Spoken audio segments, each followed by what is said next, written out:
Hello and welcome to another weekly check-in for my knitting projects.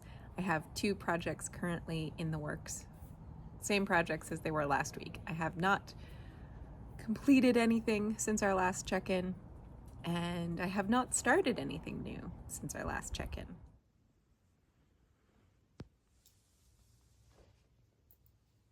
The first thing I'd like to share is the Emily's Favorite Sock pattern. This is my first sock. This is how it looked in the last check-in. This is a progress marker for when I last checked in with everybody. I would really like to get this sock done, but I'm still working on the gusset. It's going a little bit slow. I've decided to finish off the rest of the sock in this brown magpie fiber, and then right when I start the toe, I want to do 2 rounds of the red like I did up here, and then go back to the brown. I just think that will be kind of a fun look. I also think that this brown is a little bit softer than the green, so I think that'll be nice under my foot. I should have started the second sock before starting this section because now my yarn is tied up for this section, and unless if I want to have another end to weave in, which I don't, I won't be able to start that second sock until this sock is finished, which is a little bit of a bummer, but that's okay.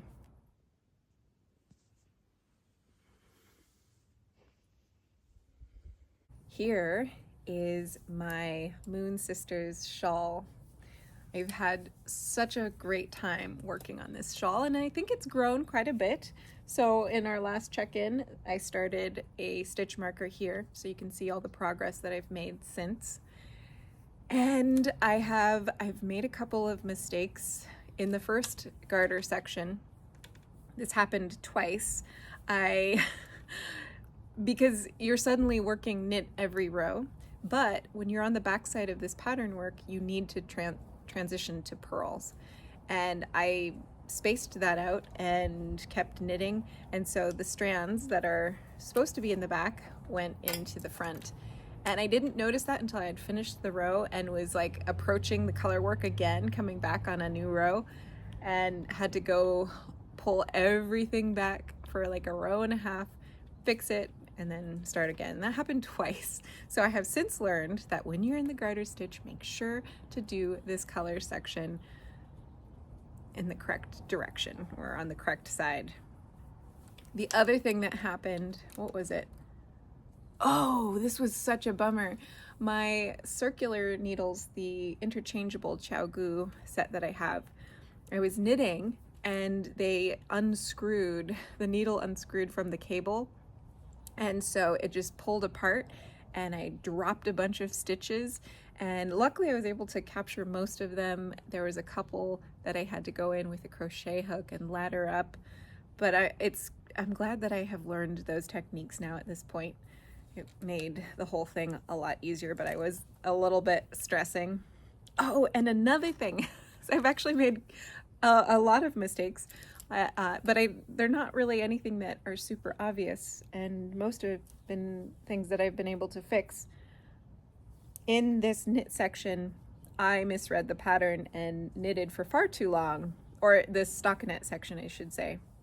And I was just going along, doing my stockinette, and then realized that I had done way too many rows. And since you're increasing, I didn't want to like figure out where to add in or take out new increases to get my stitch counts, blah, blah, blah, blah, blah. It's too complicated to explain. I decided to just subtract some of the rows from the garter section. So the stockinette is a little bit wider than it should be, and this garter is a little bit shorter than it should be, just to make sure that I was on top of my stitch count, and now I'm working everything correctly. So this is the size that the garter or the stockinette should be, and then this will be the size the garter it should be. So that's where we're at with the shawl. I also have really enjoyed having these cable locks, and it just slips on, and it's nice when working on a really long piece of knit, because then you can just kind of cinch it all down, and so that you have your work at the end of your needle rather than having to constantly pull it up and redistribute everything. So that's been really nice to have. Highly recommend. I got those at a local yarn shop called Birdhouse, but you might be able to just Google cable locks for knitting and find them on some other online source. I'm constantly going back and forth between using up all 6 skeins or cutting 2 of them out and making this a little bit shorter than the pattern. Because, as I said in my last video, I have a desire to make this mitt and mitten liner set, and I think the yarns that I'm using for this would be perfect for that. But I also just love the idea of seeing this pattern through to the very end. It's a huge shawl with tassels, and it's going to be a big project, but I've really been enjoying working on this, and it almost feels a shame to cut it short. So we'll see. I'm still on my first 2 skeins, and this is how much I have left. So it's not like I'm using them up very quickly. I have plenty of time to decide, but I've really enjoyed this knit. It's a great knit to kind of check out with and watch a TV show or listen to an audiobook. It's not as portable maybe as the socks are, but it's just been a really nice knit and very relaxing.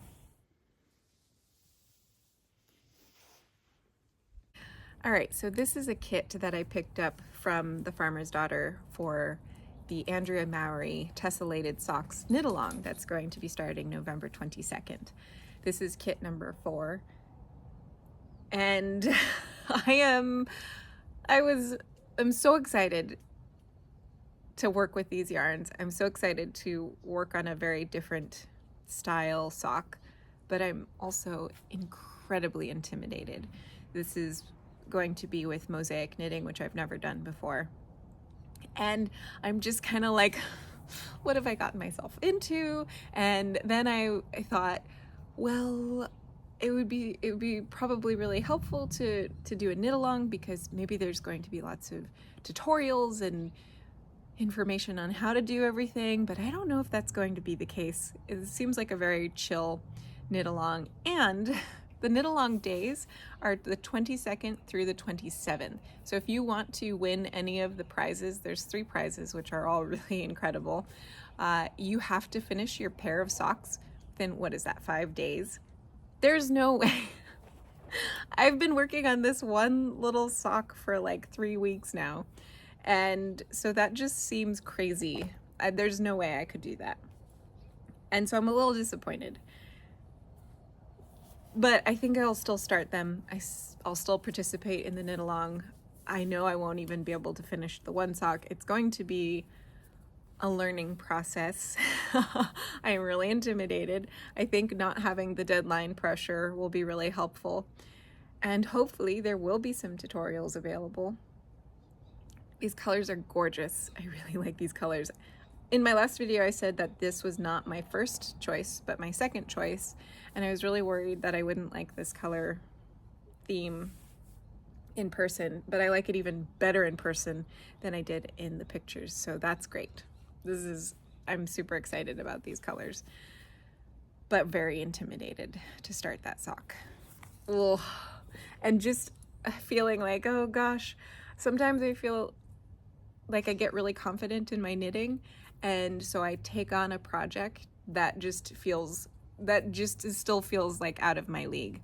I did that with another Andrea Mowry. It was the Honey Study beanie, and I really thought that I would be able to do that, and I couldn't. I tried so hard. I pulled it out so many times. I restarted that hat so many times that I just wasn't ready for it. And then I tried to incorporate that yarn into a different project, which hasn't really worked out. I mean, it's working out fine, but I'm just not inspired to work on it at all anymore, and I'm just letting it kind of rest.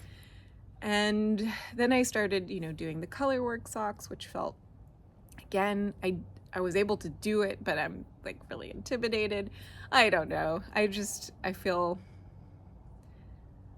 it's a hard balance finding knits that propel you forward, that challenge you just enough so that you're learning new things and you're moving forward in your skill acquisition and your experience. But if you pick something that's just too much, then it feels very discouraging, and then it feels like a setback because you like then want to run away to those safety spaces, those safety nets, the very familiar and the very approachable knits where you're not learning anything new and you're just repeating the same things over and over. And so I have to buckle down and muster up some courage to tackle those socks. As for this beautiful metamorphic plum from Spin Cycle, I am itching. This is for a cardigan. I'm itching to get it started, but I also feel like this shawl still has a really long way to go, and I'm not even done with one sock, and I have those other socks that I'd like to cast on at the start of the knit along. So I'm just kind of holding back a little bit because I don't want to get overwhelmed and have too many projects on the line. But I want to work with this yarn and I want to have this cardigan so badly. So I'm just like trying to decide which project should I start next. Should I start those tessellated socks? Should I start this cardigan? I don't know. But I really want to start that cardigan. The last project that I have kind of planned involves this little needle. This is for nail binding or needle binding. This is the precursor, as far as my understanding is, to knitting that we do today. And I believe some of the earliest came out of Egypt. The first samples of this technique came out of Egypt, which is just really cool. So I want to learn this technique, and I have this cake of yarn. This is Brooklyn and Tweed Quarry that I actually bought for a beanie. And this yarn is really beautiful, and the beanie I really wanted to have, and it's a bulky weight yarn, and I felt like it would be a very quick and easy knit to do. I started it, and this fiber is so delicate that I kept breaking it as I was knitting the beanie.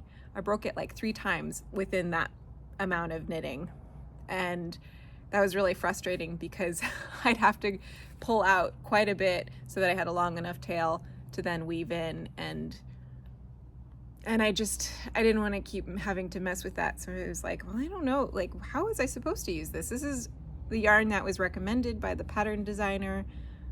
What do you do when you have yarns like this? I don't have any experience with that.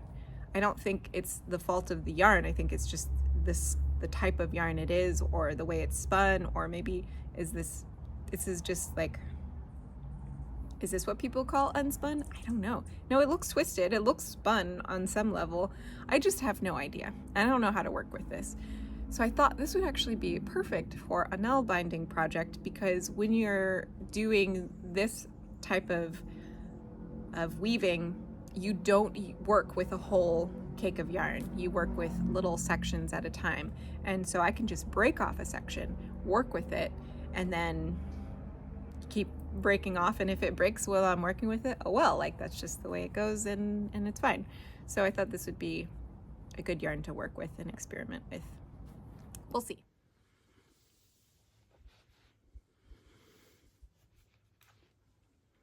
The 2 last things I want to talk about are 2 books that actually were published by Pom Pom Press, which is going away now, unfortunately. And I feel, man, I just arrived to the party a little too late. But this is their Autumn 2023. And I actually picked this up a little while ago, but the Farmer's Daughter fibers are featured very heavily in this edition, which just makes me happy. I've talked about how much I love these dyers so much. I love their yarns. I love working with them. I love the colors. And so to see so many patterns that use those yarns just makes me really happy.